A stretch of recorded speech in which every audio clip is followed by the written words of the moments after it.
오늘은 우리와 동행하시는 성령 하나님이 이 땅에 강림하신 성령 강림 주일입니다.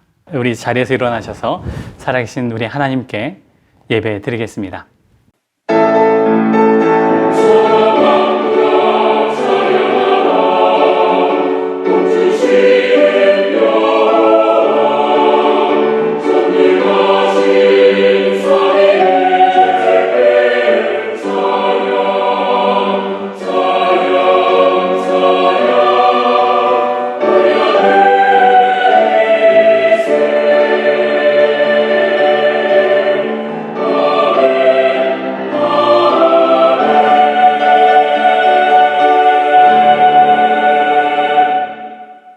그 후에 내가 내 영을 만민에게 주리니 너의 자녀들이 장래일을 말할 것이며 너의 늙은이는 꿈을 꾸며 너의 젊은이는 이상을 볼 것이며 그때 내가 또 내 영을 남종과 여종에게 부어줄 것이며 내가 이적을 하늘과 땅에 베풀리니 곧 피와 불과 연기 기둥이라.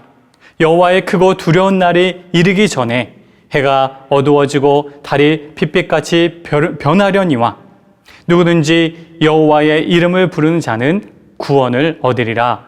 하나님은 영이시니 예배하는 자가 영과 진리로 예배할지니라. 아멘. 자리에 앉겠습니다.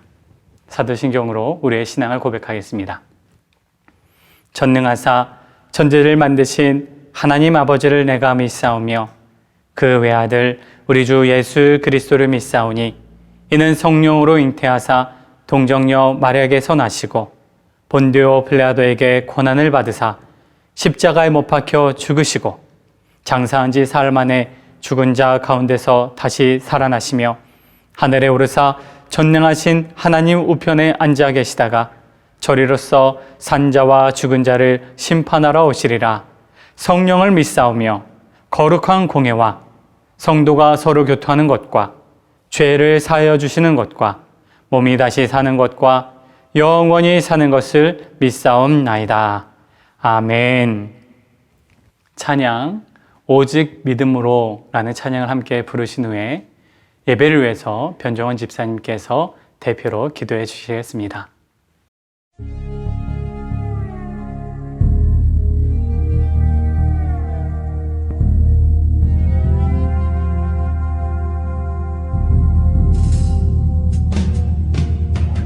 세상은 들리고 사람들은 변하여도 나는 주를 섬기리.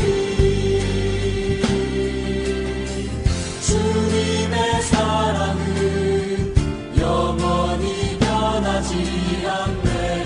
나는 주를 신뢰해. 오직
사랑과 은혜가 충만하신 하나님 아버지, 오늘도 우리에게 이렇게 귀한 날을 허락해 주시고 특별히 주일을 맞아 예배드릴 수 있게 해주심에 감사를 드립니다.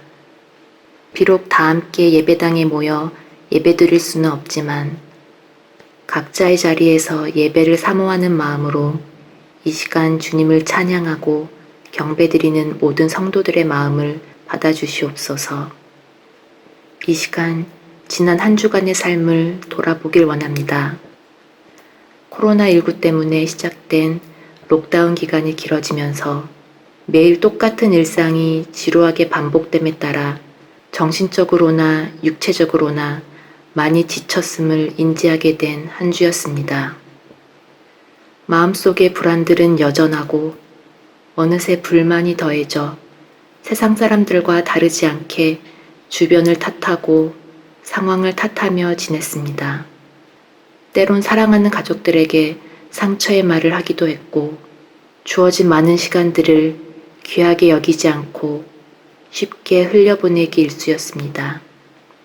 록다운 기간을 주님의 말씀을 깊이 묵상할 기회로 삼겠다는 처음의 다짐들도 많이 나태해졌음을 고백합니다. 주님, 우리는 너무나도 부족하고 약한 존재입니다. 우리의 나약함을 불쌍히 여기시고 어떠한 상황 속에서도 우리들을 바로잡아 주시옵소서. 우리들의 복잡한 마음과 생각들을 붙잡아 주시길 간절히 원합니다. 코로나19로 인해 학업과 직장, 사업, 그 밖에 여러 가지 어려움에 처하게 되었습니다. 내 안의 근심과 걱정을 주님 앞에 가지고 나아가 모두 내려놓을 수 있는 믿음을 허락하여 주시옵시고 우리가 처한 문제들을 기도로 이겨낼 수 있게 하옵소서. 또한 당연하게 내게 주어졌다 여겨왔던 소소한 것들의 소중함을 깨닫고 작은 것에도 진심으로 감사할 수 있는 마음을 허락하여 주시옵소서. 현재 어렵고 고통의 시간을 보내고 있지만 그 가운데에서 기본으로 돌아가 우리의 본 모습을 돌아보게 하시고 묵상의 시간을 통해 주님을 깊이 만날 수 있는 귀한 시간들이 되게 하여 주시옵소서. 영국의 상황은 여전히 좋지 않은 가운데 있지만 조금씩 일상으로 복귀할 계획들을 앞두고 있습니다. 그 과정 가운데 우리들의 안전을 지켜주시고 코로나19 사태를 잠재우기 위해 수고하고 있는 모든 이들에게 건강과 지혜를 허락하시어 백신 개발에 성공하고 하루라도 빨리 이 고통의 시간이 끝날 수 있게 도와주시옵소서. 우리가 지금 드리는 이 예배가 참 예배가 될 수 있길 원합니다. 이 예배를 위해 또 주일을 위해 수고하시는 많은 손길들이 있습니다. 그 손길들을 기억하시고 축복하여 주시옵소서. 특별히 박승남 목사님께 영육간의 강건함과 능력과 성령이 충만하게 하시어 힘든 상황 속에서도 참된 목자의 길을 걸을 수 있도록 하시고 전하시는 말씀을 통해 주의 영광이 드러나게 하옵소서. 증거하는 말씀마다 능력 있게 하셔서 오늘 받은 말씀을 의지하며 승리하는 저희들이 되길 간절히 원합니다. 오늘 이 예배가 주님께만 영광되기를 원하오며 이 모든 말씀 예수 그리스도의 이름으로 간절히 기도드립니다. 아멘. 교회 소식 안내해 드리겠습니다. 오늘은 오순절의 성령 강림을 기념하는 성령 강림 기념 주일입니다. 우리 안에 내주하시는 성령 하나님과 동행하시고 늘 성령님으로 충만한 우리 모두가 되기를 간절히 바랍니다. 6월 예배 유언 안내입니다. 대표 기도와 성경 봉독 순서자가 홈페이지에 나와 있고 또 교회 소식에도 안내에 나와 있습니다. 순서를 맡으신 성도님들께서는 기도로 준비해 주시기를 부탁드립니다. 6월과 7월 성경 통독 안내입니다. 성경 통독이 진행되고 있습니다. 이제 얼마 남지 않았습니다. 성경 통독이 7월 6일 마무리됩니다. 성경 통독표가 교회 홈페이지 게시판에 올라가 있습니다. 다운받으셔서 끝까지 하나님 말씀을 완독해 주시기를 부탁드립니다. 6월 2일 화요일 오후 5시에 온라인 줌으로 정기 당회를 갖습니다. 기도해 주시기 바랍니다. 온라인 가정신방 안내입니다. 온라인 가정신방을 이제 진행을 합니다. 특별히 순장님을 통해서 안내받은 대로 가정에 대한 사항들을 자세히 적어주시고 기도 제목과 부를 찬송 또한 작성하셔서 그 모든 내용들을 저에게 보내주시기 바랍니다. 저의 카톡 아이디 확인해 주시고 메일이나 또 카톡으로 보내주시기 바랍니다. 신방에 대한 일정은 다락방별로 안내해 드리겠습니다. 중보기도 안내입니다. 중보기도를 이제 우리 교회가 시작을 합니다. 중보기도는 성도님들의 자발적인 참여로 진행이 되는데요. 특별히 각각의 영역별로 중보기도문이 준비되어 있습니다. 성도님들께서는 중보기도 시간을 정하셔서 작정한 시간에 기도해 주시기 바랍니다. 기도 원문을 홈페이지에서 다운받을 수도 있고 우리 순장님이나 쌀장님을 통하여서 안내를 받을 수 있을 겁니다. 기도문을 출력하시고 기도문을 읽고 기도한다라고 보시면 되겠습니다. 중보기도문은 매월 업데이트되고 특별히 이제 우리가 함께 모이기 전까지 이렇게 기도를 하고자 합니다. 나라와 교회를 위한 9시 기도는 중보기도 사역으로 흡수되어서 진행한다고 보시면 되겠습니다. 기도로 하나 되는 우리 킹스크로스 한인교회가 되기를 주님 안에서 부탁드립니다. 온라인 헌금 안내 확인해 보시고 또 주님 앞에 헌물 드리기 바랍니다. 우리 다 함께 부흥 찬양을 부르면서 준비하신 예물 하나님께 봉헌 드리겠습니다. 살아계신 하나님 아버지, 하나님을 섬긴다고 하면서도 죄악을 사랑하고 마음에 원하는 길을 따라 살던 우리를 용서하시옵소서. 이제 회복시키시고 치유하시는 예수님의 보혈로 우리를 정결케 하옵시고 성령의 능력으로 기름 부으사 만민을 위하여 일어나게 하시옵소서. 흰옷을 입은 하나님의 거룩한 백성들이 이 땅 가득하게 일어나 열방을 향하여 행진에 나아가게 하시옵소서. 주여, 주의 일을 이 수년 내에 부흥케 하시옵소서. 이 수년 내에 나타내시옵소서. 진노 중에라도 긍휼을 잊지 마시옵소서. 이 땅의 황무함을 보소서. 하늘의 하나님 긍휼을 베푸시는 주여, 우리의 죄악 용서하소서. 이 땅 고쳐주소서. 이제 우리 모두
드린 예물을 위해 기도하겠습니다. 신실하신 하나님 아버지, 주님 앞에 나와 예배드리게 하시니 감사합니다. 우리들의 인생을 되돌아볼 때 신실하신 하나님의 사랑은 언제나 변함이 없었습니다. 하지만 하나님을 향한 우리들의 마음은 그러지 못했음을 고백합니다. 주님, 때마다 다시 일어나서 우리 하나님을 바라보고 믿음으로 굳게 서길 소망하오니 우리의 힘이신 여호와여, 우리에게 새 힘과 새 은혜를 내려 주시옵소서. 많은 어려움 속에서도 소득을 얻고 또한 주님 앞에 나오면서 주께 예물을 드리게 하시니 감사합니다. 하나님께 바치는 이 예물을 기쁘게 흠양하여 주시옵고 주님께서 원하시는 곳에 아름답게 사용되게 하여 주옵소서. 예수님의 이름으로 축복하며 봉헌의 기도를 드립니다. 아멘. 이정희 집사님께서 성경 봉독을 해주신 후에 그의 신실하심으로 살리라 라는 제목으로 하나님의 말씀을 전하겠습니다. 오늘 하나님께서 우리에게 주신 말씀은 하박국 2장 1절에서 4절까지 말씀입니다. 이 말씀을 제가 봉독하겠습니다. 내가 내 파수하는 곳에 서며 성류에 서리라.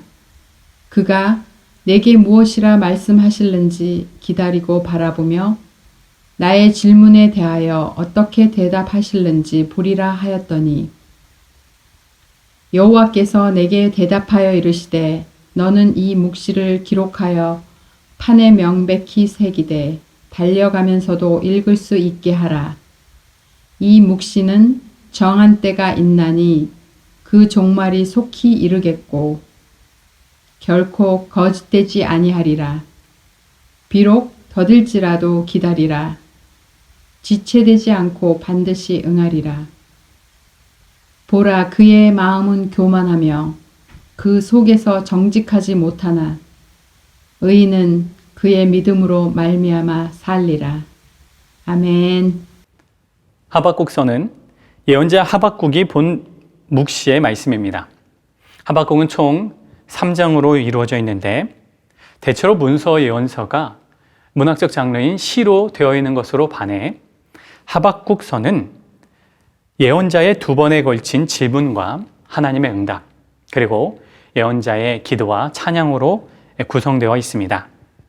특별히 오늘 하박국서에 나타난 그의 질의응답을 통하여서 함께 은혜를 나누기를 원합니다. 성경에는 예언자 하박국이 누구인지 구체적으로 언급되어 있지 않습니다. 그가 어떤 직업을 가졌는지, 그가 어떤 집안인지, 그에게 족보가 무엇인지에 대해서는 성경이 말씀하고 있지 않다라는 거죠. 그러나 우리는 그가 전한 메시지를 통해서 예언자 하박국이 기원전 600년 초에 활동했던 사람이다라는 것을 우리는 알 수 있습니다. 예언자가 활동했던 시기는 고대 근동 지역의 전통 강호였던 아수르 제국이 기원전 609년 바벨론에 의해서 무너지고 바벨론이 이제 중동의 새로운 강자로 떠오르던 그러한 시기였습니다.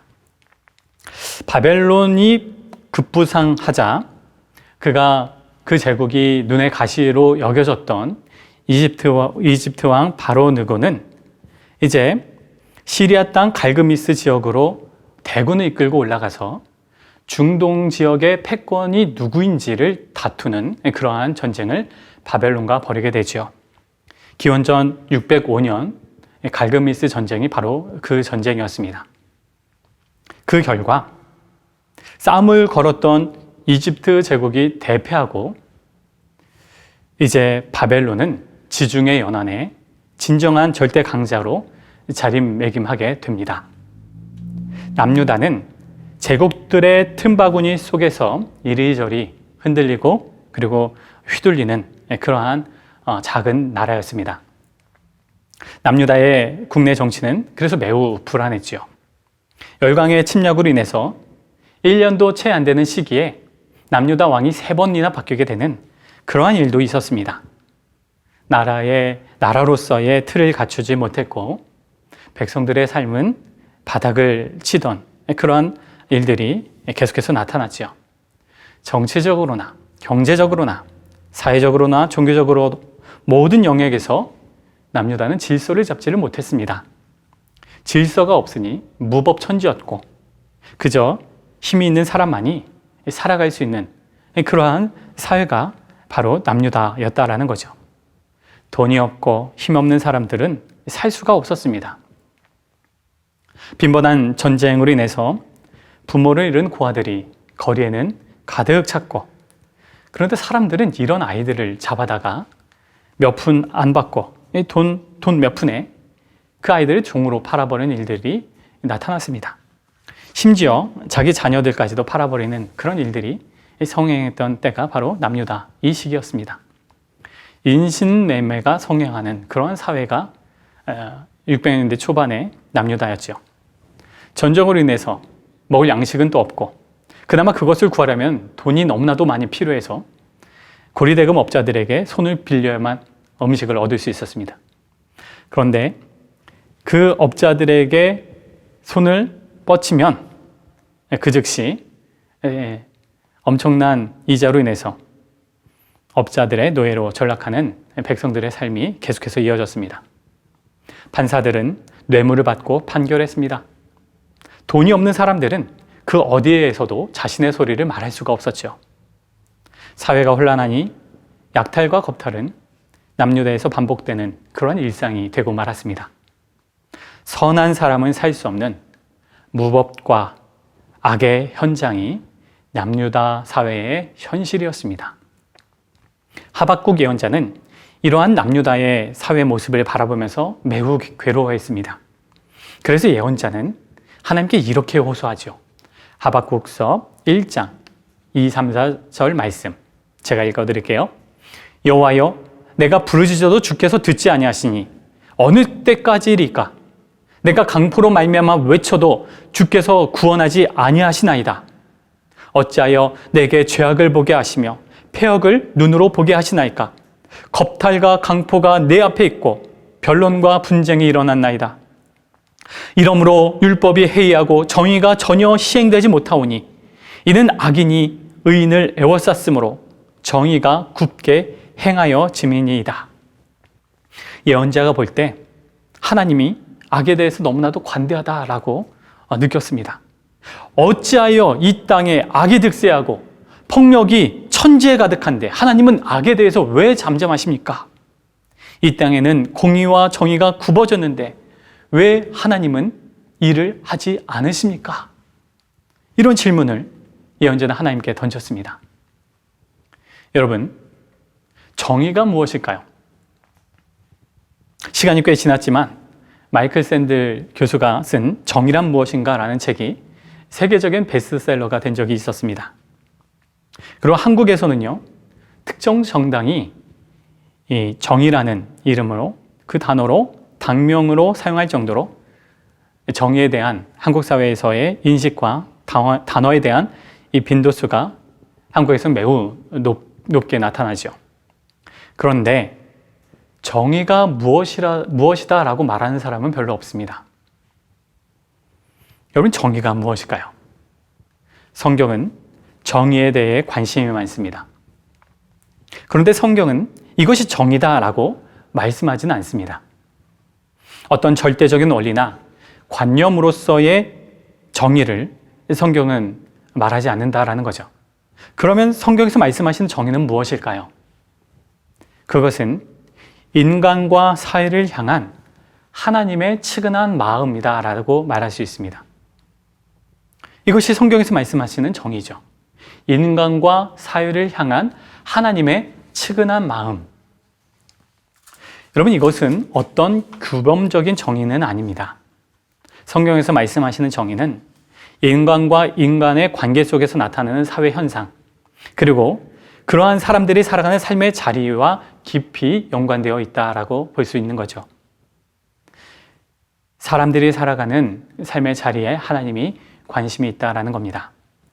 그런데 만약 누군가가 이러한 인간과 인간의 관계를 깨트리고 자신들의 이익을 위해서 누군가에게 일방적인 피해를 주면서 사회 구조를 깨트리면서 구조적인 악을 끊임없이 유발한다면 그것은 하나님이 보시기에 정의의 휘어짐이고 하나님의 정의의 깨어짐이다라고 성경은 말씀합니다. 이것이 앞에서 우리가 살펴보았던 남유다에서 발생한 인신매매, 고리대금 업자들의 횡포, 그리고 사법부와 지도층들의 부패, 그것이 하나님이 보실 때 옳지 않은 그러한 모습이다라고 성경은 말씀하고 있는 것이죠. 불의한 행동이 죄를 받아야 하는 것은 그가 특정한 법을 어겼기 때문이 아니라 그의 행동으로 인해서 사람들이 상처받고 아파한다라는 데 있습니다. 사람과 사람의 사회적 관계 속에서 고통을 겪는 사람이 존재한다면 하나님은 그 고통의 소리를 들으신다라고 성경은 말씀합니다. 출애굽기 22장 22, 23절 말씀을 읽어드리겠습니다. 너는 과부나 고아를 해롭게 하지 말라. 내가 만일 그들을 해롭게 함으로 그들이 내게 부르짖으면 내가 반드시 그 부르짖음을 들으리라. 아멘. 인간과 사회를 향한 하나님의 측은한 마음이 바로 이 말씀에서 우리는 찾을 수가 있습니다. 특별히 예언자들은 하나같이 이러한 하나님의 마음을 바라보았던 사람들입니다. 예언자는 하나님의 시선을 가슴에 품고 살아갔고, 그리고 사회 현실 속에서 인간과 인간의 관계 가운데서 나타나는 깨어짐과 사회의 구조적인 악에 대해서 예언자들은 안타까운 시선, 또 안타까운 마음을 갖고 하나님의 마음을 가지고 사회를 향해서 외쳤던 그런 사람들이 바로 예언자들이었다라는 것입니다. 하박국 예언자는 이런 하나님의 성품을 알았기 때문에 그 또한 그 마음을 가지고 하나님께 호소하며 질문을 던졌습니다. 그런데 그에게 돌아온 답변은 너무나도 충격적인 내용이었습니다. 내가 갈대아 사람들을 일으켜서 남유다를 치겠다. 1장 6절 말씀이죠. 1장 6절에서 갈대아 사람이라는 말은 바로 바벨론 제국을 가리킵니다. 예언자는 사회의 악에 대한 하나님의 심판과 하나님의 정의의 실현에 대해서 호소했는데 예언자가 받은 답변, 하나님의 답변은 바벨론 제국을 통해서 남유다를 치겠다라는 징벌의 말씀이었습니다. 이 말씀을 들은 예언자는 도무지 납득할 수가 없었습니다. 그러지 않아도 뒤바뀌는 국제 정세로 인해서 남유다의 사회적 혼란은 계속해서 걷잡을 수 없었는데 남유다를 제국으로부터 보호하겠다라는 하나님의 그런 말씀이 아니라 가장 포악한 바벨론을 들어서 남유다를 치겠다라는 하나님의 계획을 예언자는 받아들일 수가 없었던 것입니다. 기원전 605년 갈그미스 전투에서 바벨론이 이집트 제국으로부터 중동의 1인자 자리를 탈환함으로써 남유다에서는 그 전운이 깃들인 것을 예언자는 바라보았습니다. 그래서 예언자는 하나님 앞에 이렇게 항의합니다. 1장 13, 14절 그리고 17절 말씀을 제가 읽어드리겠습니다. 주께서는 눈이 정결하심으로 악을 참아보지 못하시며 패악을 참아보지 못하시거늘 어찌하여 거짓된 자들을 방관하시며 악인이 자기보다 의로운 사람을 삼키는데도 잠잠하시나이까? 주께서 어찌하여 사람을 바다의 고기 같게 하시며 다스리는 자 없는 벌레 같게 하시나이까? 그가 그물을 떨고는 계속하여 여러 나라를 무자비하게 멸망시키는 것이 옳으니까? 예언자의 두 번째 질문이 이것이었습니다. 그런데 예언자의 두 번째 질문은 어떤 답을 구하는 그런 질문이라기보다 하나님께 지금 항의하는 그러한 외침이었습니다. 하나님께 따지는 예언자.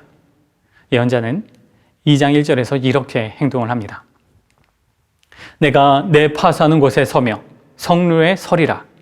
그가 내게 무엇이라고 말씀하실는지 기다리고 바라보며 나의 질문에 대하여 어떻게 대답하실는지 보리라 하였다니. 예언자의 행동이 2장 1절이었는데 그의 행동이 이런 겁니다. 하나님께서 바벨론을 들어서 남유다를 치겠다라는 그러한 하나님의 의지 앞에, 계획 앞에 예언자의 반응은, 아니 대체 바벨론이라는 절대적인 악을 가지고 선한 백성들을 친다는 것이 말이나 되는 것입니까? 여기에 대해서 하나님은 답변해 보십시오. 저는 하나님이 뭐라고 답변하실지, 뭐라고 말씀하실지 지켜보겠습니다. 예언자는 이스라엘 민족이 이방의 다른 민족보다도 어렵다라는 생각이 매우 강했던 사람이었습니다. 그래서 예언자의 내면에는 이스라엘 민족이 옳고 그리고 이스라엘 민족이 선이다라는 그런 단정적인 마음을 가지고 있었다라는 거죠. 하나님이 택한 선민이라는 의식 속에서 예언자는 교만과 자기의에 빠져서 하나님께 지금 따지고 있다라는 겁니다. 하나님 편에서 바라보지 않고 자기 중심성에 빠져서 하나님께 따지고 있는 하박국의 모습이다라는 거죠. 하나님이 보실 때 남유다와 그리고 바벨론 제국, 그 두 나라를 바라보면서 하나님은 똑같이 악에 창궐한 그 모습들, 특별히 남유다를 징벌을 통해서도 구원하고자 하는 하나님의 뜻을 예언자는 바라보지 않고 그저 남유다 편에서 또 자기 의와 선민의식에 빠져서 하나님 앞에 따지는 예언자의 모습이다라는 거죠. 여러분, 자기 중심성에 빠지면 자기만 옳고 남들은 틀리다라고 말하게 됩니다. 이것은 무서운 교만이고 그리고 자기 의에 갇혀버리는 그러한 모습이다라고 볼 수 있죠. 저 사람이 틀렸고 내가 옳다. 저 사람이 가해자고 내가 피해자다. 저 사람이 악이고 내가 선이다. 그리고 내가 속한 단체만이 옳은 단체이고 다른 것은 다 잘못되었다라는 자기의 그리고 자기중심성. 여러분, 이러한 모습들이요, 우리의 일상 속에서도 나타납니다. 내 주장과 내 생각만이 옳다라고 여기는 거죠. 공동체가 깨어지는 게 어렵지 않습니다. 공동체가 깨어지는 건 서로 다른 의인 두 사람만 있으면 교회는 깨지게 됩니다. 서로 다른 의인 두 명만 있으면 교회가 갈라지게 된다는 거죠.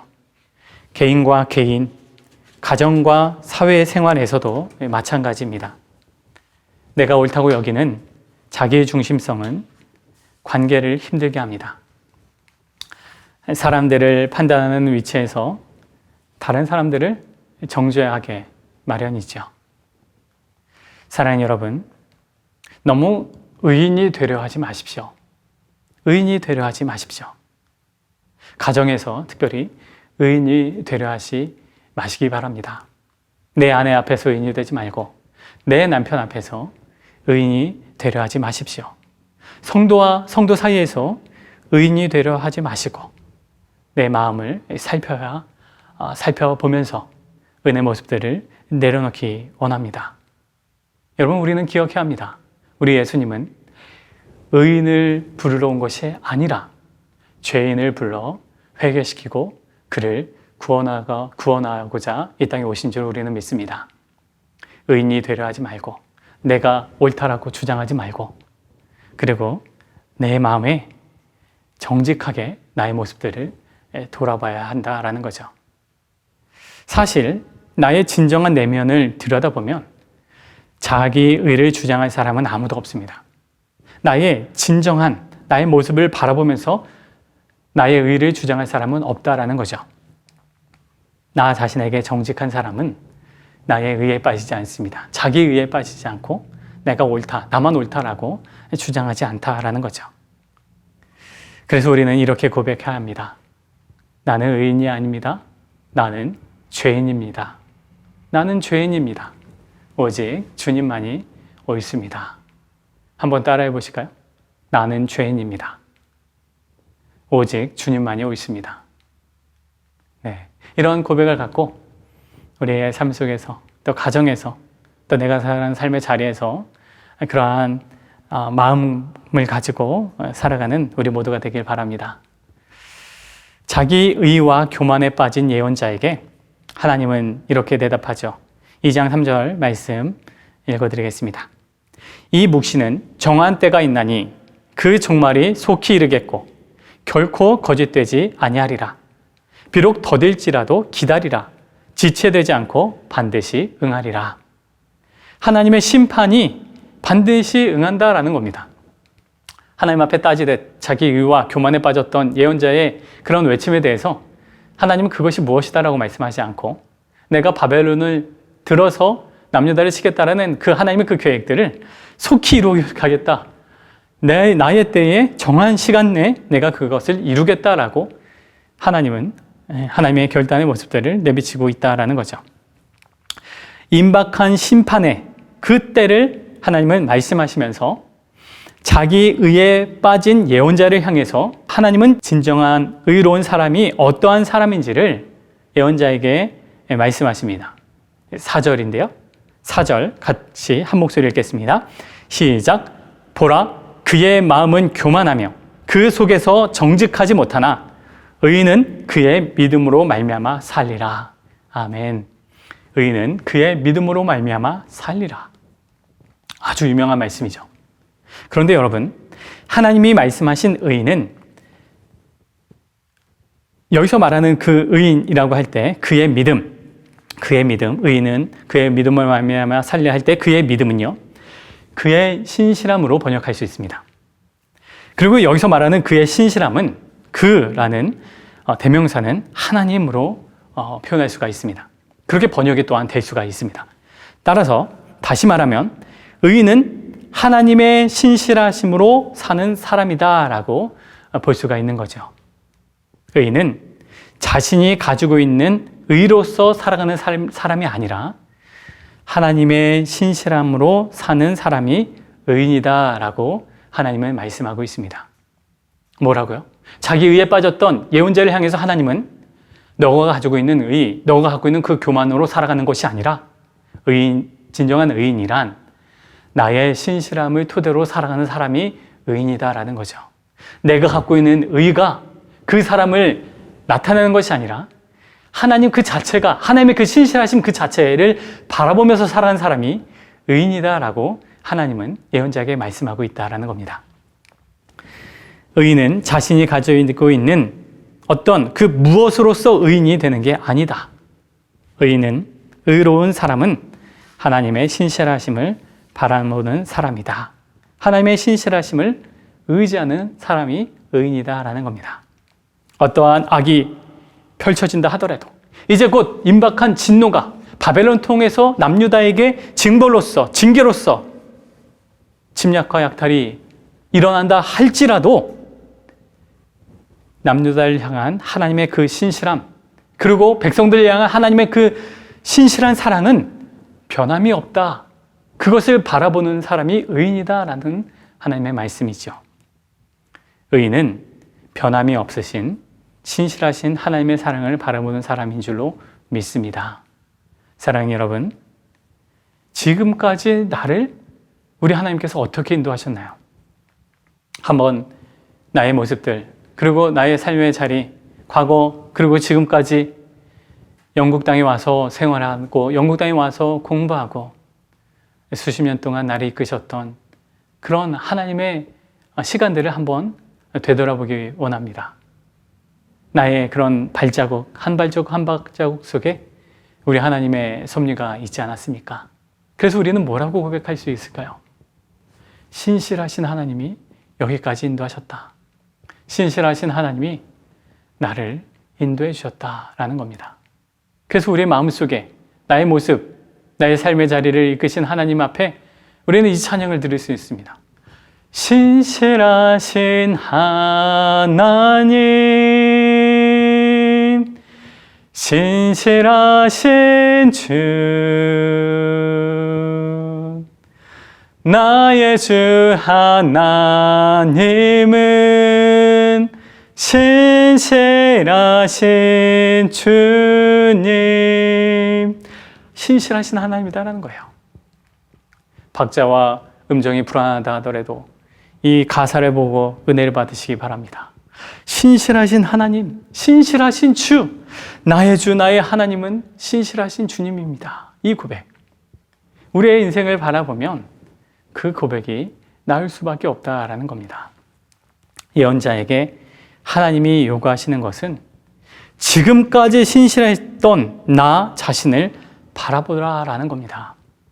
너의 의로서 이스라엘과 바벨론을 저울질하지 말고 이스라엘 백성들을 신실하게 인도한 너희의 주권자 나를 바라보라라는 게 하나님의 말씀이었다라는 겁니다.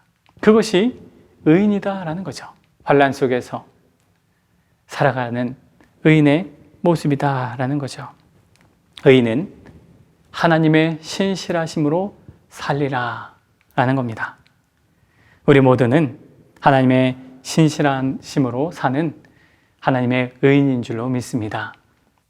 예언자는 하나님의 이러한 말씀을 통해서 자기 의를 벗고 신실하신 하나님을 바라보게 됩니다. 하박국 예언자는 그래서 이렇게 기도하죠. 3장 2절 말씀을 같이 읽겠습니다. 여호와여, 내가 주께 대한 소문을 듣고 놀라나이다. 여호와여, 주는 주의 일을 이 수년 내에 부응하게 하옵소서. 이 수년 내에 나타내시옵소서. 진노 중에라도 긍휼을 잊지 마옵소서. 아멘. 예언자는 하나님의 그 계획이 무엇인지를 보았습니다. 그 하나님의 바벨론을 통해서 남유다를 징벌하시는 그 이유를 보았습니다. 그 이유가 무엇입니까? 죄로 물든 이스라엘 사회, 하나님의 말씀이 자리 잡지 못하고 악이 창궐하고 하나님의 정의가 휘어지고 깨어진 그 이스라엘 사회, 그 이스라엘 사회를 다시금 일으킬 수 있는 것은 하나님의 계획과 하나님의 말씀이 아니면 이루어질 수 없는 것을 예언자는 바라보았던 겁니다. 무엇보다도 예언자는 그 하나님의 심판은 완전히 남유다를 죽여 없애는 그 하나님의 징벌이 아니라 이 징계를 통해서 하나님은 되살리는 데 목적이 있다는 것을 예언자는 바라보았습니다. 그것이 바로 하나님의 신실하심으로 나아가는 예언자의 모습이었다라는 거죠. 의인은 하나님의 신실하심으로 살리라. 의인이었던 예언자는 하나님의 그 신실하심을 주목하면서 징계를 통해서 하나님께서 이루실 아버지의 일들을 바라보고 그것을 이 땅 가운데 이루어달라고 지금 간구하고 있다라는 것입니다. 하나님의 일들을 나타내 주옵소서. 하나님의 일들을 부응케 하여 주시옵소서. 사랑하는 성도 여러분, 이스라엘 사회의 무너진 자리를 예언자는 보았고 그 예언자는 그 무너지를 다시금 일으키는 것은 하나님의 일이 아니면 이루어질 수 없다라는 것을 보았습니다. 심판과 징벌이 아니면 다시 새로워지는 길이 없다라는 것을 예언자는 느꼈기 때문이죠. 무너진 곳을 다시금 세워야 할 것, 우리의 삶 속에서 무엇이 있을까요? 여러분 삶 속에서 또 우리가 살아가는 삶의 자리 또한 우리 사회에서 무너져 있는 것을 다시금 세워야 할 곳은 어디입니까? 예언자는 이스라엘 사회의 전역을 바라보며 하나님의 긍휼하심을 구하고 진노 속에서 하나님의 인애를 지금 또한 구하고 있다는 거죠. 이 땅을 고쳐주십시오. 이 땅의 죄악을 용서해 주십시오. 이 땅의 우상들을 깨워주십시오. 타파해 주십시오. 그것이 징벌이라 하더라도, 그것이 하나님의 진노라 할지라도 하나님의 신실하심은 나타내 주리라 믿습니다. 예언자는 그것을 믿고 기도하고 있다는 겁니다. 여러분, 부흥이라는 찬양을 아시죠? 제가 굉장히 좋아하는 찬양이기도 합니다. 많이 부르고 또 좋아하는 찬양일 겁니다. 부흥의 찬양, 이 찬양이 바로 하박국 3장 2절의 말씀을 가지고 쓰여진 찬양입니다. 이 땅의 황무함을 보소서. 하늘의 하나님, 긍휼을 베푸시는 주여, 우리의 죄악을 용서하소서. 이 땅을 고쳐주소서. 이제 우리 모두 하나 되어서 이 땅에 무너진 기초를 다시 쌓을 때 우리의 우상들을 태우실 성령의 불 임하소서. 부흥의 불길 타오르게 하옵소서. 진리의 말씀 이 땅을 새롭게 하옵소서. 은혜의 강물 흐르게 하소서. 성령의 바람 이제 불어와. 오 주의 영광 가득한 새날 주소서. 오 주님, 주의 나라 이 땅에 임하소서. 이것이 하박국 예언자가 기도한 기도였다라는 것입니다. 사랑하는 성도 여러분, 우리에게 필요한 게 무엇입니까? 부흥, 다시 살아남. 그 다시 살아남이 무엇입니까? 하나님의 말씀이 아니면 다시 살아날 수 없습니다. 전복되지 않으면, 이 갈라진 것, 무너진 것을 보수하고는 하나님의 섭리가 아니면, 성령의 은혜가 아니면, 하나님의 말씀의 그 부흥의 은혜가 아니면 무너진 곳은 다시금 일어날 수 없다라는 것이죠. 우리의 삶 속에서, 우리가 살아가는 삶의 자리에서 하나님의 부흥과 다시 일어나는 은혜가 이 땅 가운데 우리의 삶 속에 나타나게 되기를 주의 이름으로 간절히 축원드립니다. 그것이 어떠한 일들로 나타난다 할지라도 하나님의 신실하심을 기억하고 그 하나님의 신실하심을 의지하며 계속해서 믿음으로 살아가는 우리 모두가 되시길 주의 이름으로 간절히 축원드립니다. 아멘. 기도하겠습니다. 하나님 아버지, 무너진 곳이 무엇입니까? 우리가 살아가는 삶의 자리에서 하나님 다시금 일으켜 세워야 될 것이 무엇입니까? 주님, 우리 한국 사회에서 아버지 하나님께서 측은히 여기고 하나님의 마음이 다다른 곳이 무엇입니까? 어디입니까? 하나님, 이 땅을 고쳐주시옵소서. 무너진 이 사회를 고쳐주십시오. 무너진 우리의 마음을 다시금 일으켜 주시옵소서. 하나님의 부흥, 하나님의 말씀의 부흥, 성령의 바람이 이 땅 가운데 임하게 해주시고 하나님, 그로 인해서 다시금 하나님을 바라보는 많은 사람들이 이 땅 가운데 일어날 수 있도록 주님 도와주시옵소서. 너무나도 인권을 또 사람 중심으로 살아가는 사회로 인해서 주님, 내가 원하는 대로 살아가고 있는 아버지여 인간의 모습들이 우리 가운데 너무나도 많이 있음을 고백합니다.